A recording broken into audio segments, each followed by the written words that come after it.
Assalamualaikum warahmatullahi wabarakatuh. Perkenalkan, nama saya Cikitani Felni, NIM 22334019. Baiklah, di sini saya akan mempresentasikan tugas KMB2, yaitu tentang anatomi fisiologi sistem persyarafan nervus 12. Anatomi fisiologi sistem persyarafan nervus 12. Pengertian sistem saraf adalah jaringan kompleks yang terdiri dari serabut-serabut saraf untuk mengatur serta mengkoordinasi seluruh aktivitas tubuh seperti melihat, bergerak, hingga mengendalikan kerja dari berbagai organ tubuh.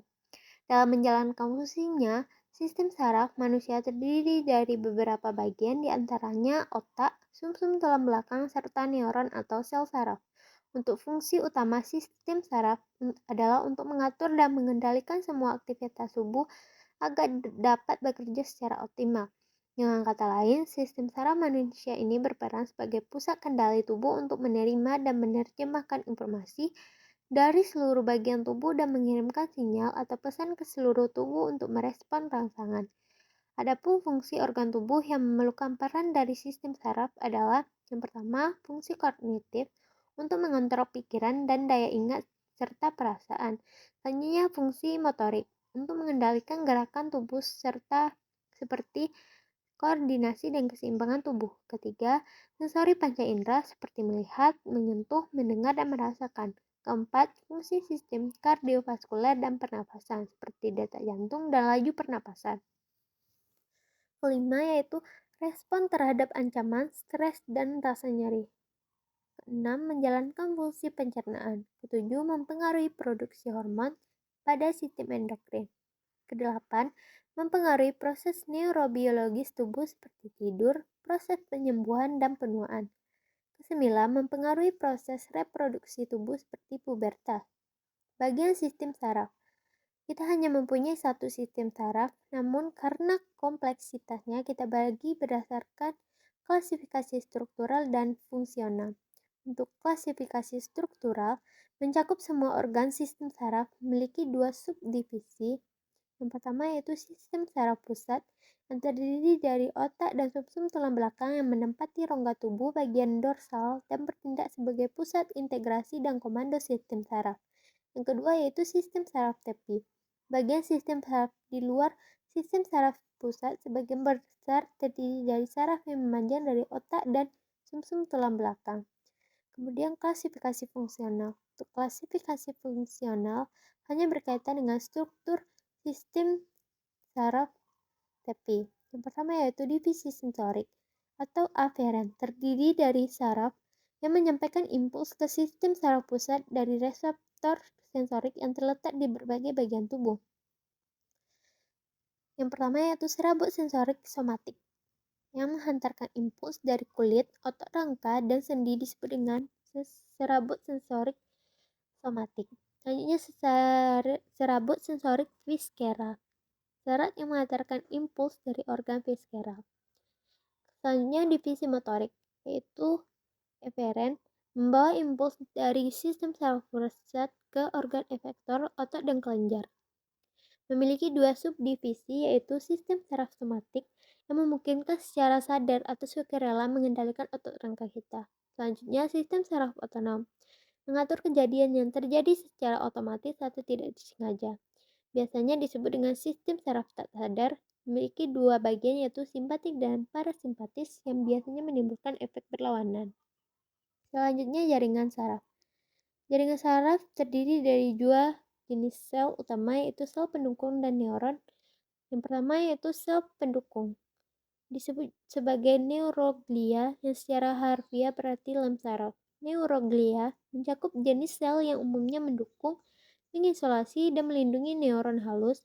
Selain itu, masing-masing jenis neuroglia disebut sel glia atau sel glial yang memiliki fungsi khusus. Kedua yaitu neuron atau sel saraf. Sangat terspesialisasi untuk mengirimkan pesan impuls saraf dari satu bagian tubuh ke bagian tubuh lainnya. Untuk struktur sel saraf, yaitu setiap neuron terdiri dari satu badan sel yang di dalamnya terdapat sitoplasma dan inti sel. Dari badan sel keluar dua macam serabut saraf yaitu dendrit dan akson. Dendrit berfungsi mengirimkan impuls ke badan sel saraf, sedangkan akson berfungsi mengirimkan impuls dari badan sel ke sel saraf yang lain atau ke jaringan lain. Akson biasanya sangat panjang, sebaliknya dendrit pendek. Setiap neuron hanya mempunyai satu bagian akson dan minimal satu dendrit. Kedua serabut saraf ini berisi plasma sel. Pada bagian luar akson terdapat lapisan lemak disebut mielin yang dibentuk oleh sel kawan yang menempel pada akson.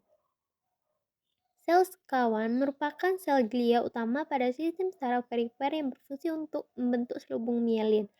Fungsi mielin adalah melindungi akson dan memberi nutrisi. Bagian dari akson yang tidak terbungkus mielin disebut dengan nodus Rampier yang dapat mempercepat pengantar impuls. Berikut gambar dari neuron atau sel saraf. Selanjutnya adalah klasifikasi sel saraf. Berdasarkan fungsinya, sel saraf dibagi menjadi 3 kelompok, yaitu sel saraf sensorik yang menghantarkan impuls dari reseptor ke sistem saraf pusat, yaitu otak atau ensefalon, dan susun tulang belakang medula spinalis, ujung akson dari saraf sensorik berhubungan dengan saraf asosiasi intermediat.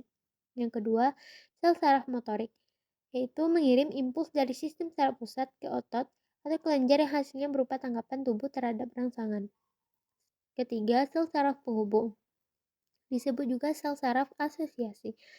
Sel saraf ini ditemukan di dalam sistem saraf pusat, berfungsi menghubungkan sel saraf motorik dengan sel saraf sensorik atau berhubungan dengan sel saraf lain yang ada di dalam sistem saraf pusat.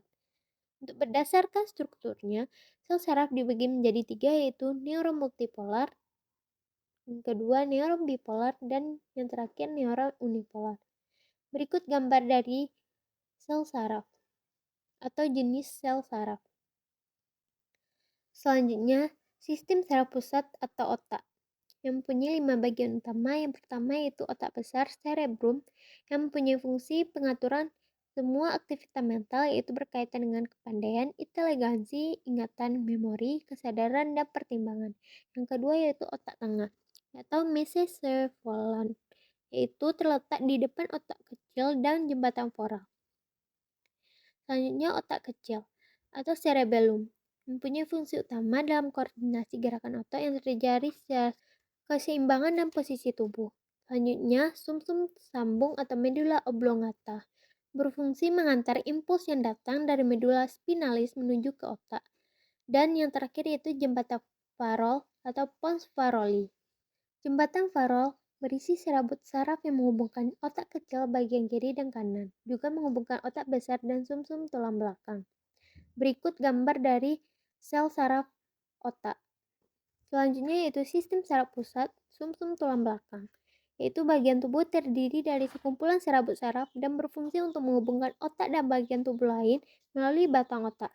Sumsum tulang belakang berperan dalam mengirimkan sinyal dari otak ke bagian tubuh lainnya. Ada 5 bagian pada sumsum tulang belakang, yaitu 8 pasang saraf servikal, 12 pasang saraf torakal, 5 pasang lumbal, 5 pasang sakral, dan 1 pasang koksigel.